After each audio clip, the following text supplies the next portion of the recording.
வணக்கம் friends, welcome to round about Gates YouTube channel. எல்லாரும் எப்படி இருக்கீங்க? நல்லா இருக்கீங்களா?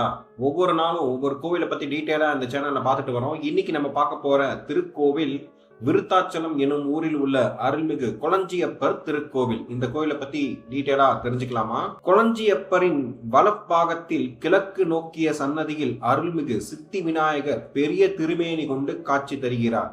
இருவருக்கும் தனித்தனி விமானங்கள். கொளஞ்சியப்பர் விநாயகர் சன்னதிகளுக்கு எதிரில் வேட்டைக்கு தயாரான நிலையில் அலங்கரிக்கப்பட்ட 2 பெரிய குதிரைகள் நிற்கின்றன. குதிரை சிலைகள் கண்ணையும் கருத்தையும் கவரும் கம்பீர தோற்றம் உடையவை. கோவிலின் பின்பக்கமாக இடும்பன், கடம்பன் ஆகியோருக்கு தனி கோவில் இருக்கின்றன. சுவாமி சன்னதிக்கு எதிரில் மகா மண்டபத்தை ஒட்டி சற்றே இடது பக்கத்தில் முனியப்பர் சன்னதி உள்ளது. முனியப்பருக்கு எதிரில் கல்லிலும் இரும்பிலும் வடிக்கப்பட்ட நூற்றுக்கணக்கான சூலங்கள் மேல் நோக்கி நெருக்கமாக நாட்டப் பெற்றுள்ளன. இவற்றை அடுத்து சற்றே கிழக்கில் வீரனார் காட்சி தருகிறார். தம் குறை முடிக்க வேண்டி பிராது கட்டுதல் என்ற நேர்த்திக்கடன் இங்கே மிகவும் விசேஷம். பொருள் களவு போய்விட்டாலோ, கொடுத்த கடன் திரும்பி வராவிட்டாலோ, பிறர் தம்மை வஞ்சித்து விட்டாலோ, கடும் நோயால் அவதி உற்றாலோ, குடும்ப பிரச்சனையால் வாடினாலோ, மகனுக்கோ மகளுக்கோ திருமணம் தடைப்பட்டாலோ, வேலை கிடைக்காதது, வறுமையில் உற்றாலோ, வேறு யாதென்று வேண்டி நின்றாலோ யாவற்றையும் இங்கே பிராது கட்டி விண்ணப்பித்துக் கொள்ளலாம். பிராது வாசகத்தை ஒரு வெள்ளைத்தாளில் கீழ்கண்டவாறு எழுத வேண்டும். மணவாளநல்லூர் அருள்மிகு கொளஞ்சியப்பர் அவர்களுக்கு என ஆரம்பித்து தான் எந்த ஊரில் இருந்து வருகிறேன் என்றும் தன்னுடைய கோரிக்கை என்ன என்றும் தெளிவாக எழுதி கொளஞ்சியப்பர் சன்னதியில் உள்ள சிவாச்சாரியரிடம் கொடுத்தால் அவர் அதை கொளஞ்சியப்பர் காலடியில் வைத்து அர்ச்சனை செய்து பின்பு விபூதி பட்டணம் ஆக்கி தருவார். அதை சிறு நூலால் கட்டி முனியப்பர் சன்னதியில் இருக்கும் வேலில் கட்டி தொங்க விட்டு விடைபெறலாம். இப்படி வேண்டிக் கொண்ட 90 நாட்களில் பிராது கட்டியவரின் எண்ணம் ஈடேறும். எந்த ஊரிலிருந்து வருகிறோமோ அங்கிருந்து கிலோமீட்டருக்கு 10 காசு வீதம் படிப்பணம் கட்டி வழிபட வேண்டும். கோரிக்கை நிறைவேறினால், இந்த தேதியில் நான் வைத்து வந்த கோரிக்கை நிறைவேறியதால் அதை வாபஸ் வாங்கிக் கொள்கிறேன் என ராஜினாமா கட்டணம் செலுத்தி நேர்த்திக்கடனை செலுத்தலாம். குழந்தை வரம், கடன் தொல்லை, திருடு போன பொருள், ஏமாற்றப்பட்ட பணம், வேலை மாறுதல், பிரிந்திருக்கும் கணவன் மனைவி ஒன்று சேர, தீராத வியாதிகள் போன்றவற்றிற்காக இங்கு பக்தர்கள் பிரார்த்தனை செய்து கொள்கின்றனர். ஆடு மாடு கோழி தானம், எடைக்கு எடை நாணயம் வழங்குதல், முடி எடுத்தல், பால் குடம் எடுத்தல் ஆகியவை இங்கு விசேஷம். பங்குனி உத்திரத்திற்கு காவடி எடுத்தல் இங்கு விசேஷம்.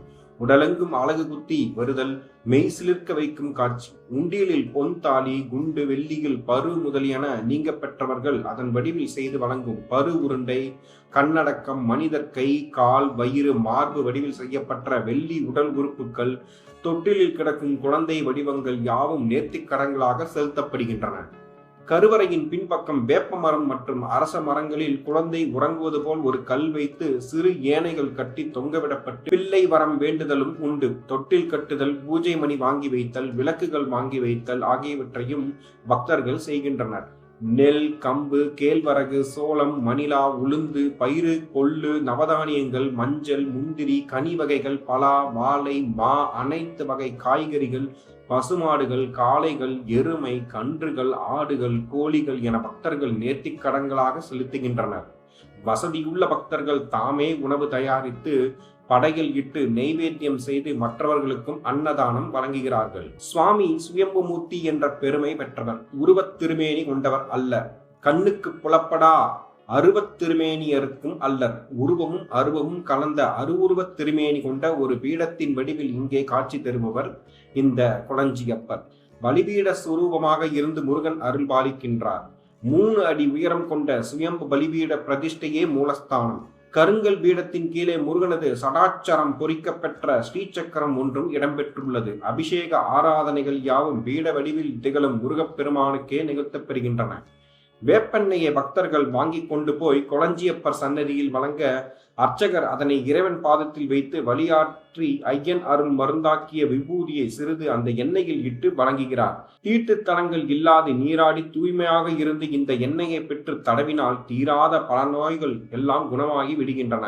ஆறாத புண்கள், கட்டிகள், முதுகு பக்க பிளவைகள் முதலிய நோய்களுக்கும் மாடுகளின் கழுத்தில் வரும் காமாலை கட்டிகளுக்கும் கொளஞ்சியப்பர் அருள் கலந்த இந்த வேப்பெண்ணெய் கை கண்ட மருந்தாக விளங்கி வருகிறது. இவ்வெண்ணெய் வெளி மாவட்டங்கள், வெளி மாநிலங்கள், வெளிநாடுகளுக்கெல்லாம் கொண்டு செல்லப்படுகிறது. பிறந்த 90 நாட்கள் கழித்து குழந்தைக்கு பெயரிடுதல், சட்டை நகை போடுதல் இங்கு ரொம்பவும் விசேஷம்.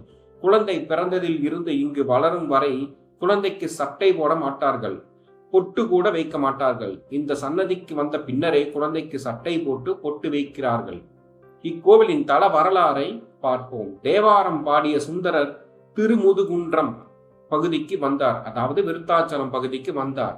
இங்குள்ள பழமலைநாதர் கோவில் சிவபெருமான் விருத்தாம்பிகையுடன் அருள் செய்கிறார். விருத்தம் என்றால் பழமை என்று பொருள். இந்த ஊர் கோவில் எல்லாமே மிக பழமை வாய்ந்தவை, பல யுகம் கண்ட கோவில் என்பதால் வாலிப வயதினரான சுந்தரருக்கு இத்தலத்து இறைவனையும் அம்பிகையும் பாடுவதற்கு தனக்கு தகுதி இல்லை என கருதி அவர்களை வணங்கிவிட்டு பாடாமல் சென்று விட்டார்.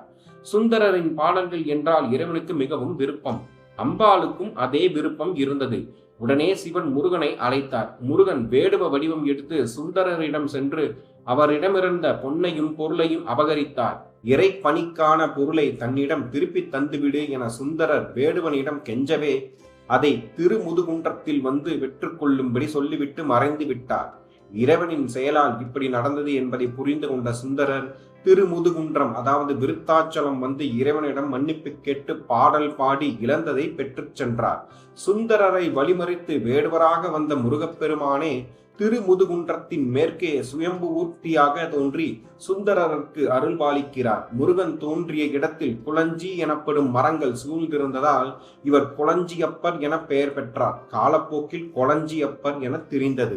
இக்கோவிலின் மூலவர் கொளஞ்சியப்பர், தலவிருச்சம் கொளஞ்சி மரம், தீர்த்தம் மணிமுத்தாறு. கோவில் திறந்திருக்கும் நேரம் காலை 6 மணி முதல் இரவு 8:30 வரை தொடர்ந்து திறந்திருக்கும். இக்கோவில் விருத்தாச்சலத்தில் இருந்து 2 கிலோமீட்டர் தொலைவில் உள்ளது. விருத்தாச்சலம் சேலம் சாலையில் மணவாளநல்லூர் எனும் ஸ்டாப் உள்ளது. பஸ் ஸ்டாப் அருகிலேயே கோவில் அமைந்துள்ளது. விருத்தாச்சலத்தில் இருந்து நகர பேருந்து வசதி உள்ளது. அருகில் உள்ள ரயில் நிலையம் விருத்தாச்சலம், அருகில் உள்ள விமான நிலையம் சென்னை, திருச்சி. மீண்டும் ஒரு நல்ல பதிவில் உங்களை சந்திக்கிறேன். இந்த வீடியோ உங்களுக்கு பிடித்திருந்தால் லைக், ஷேர், சப்ஸ்கிரைப், கமெண்ட் செக்ஷனில் கமெண்ட் செய்யவும். நன்றி, வணக்கம்.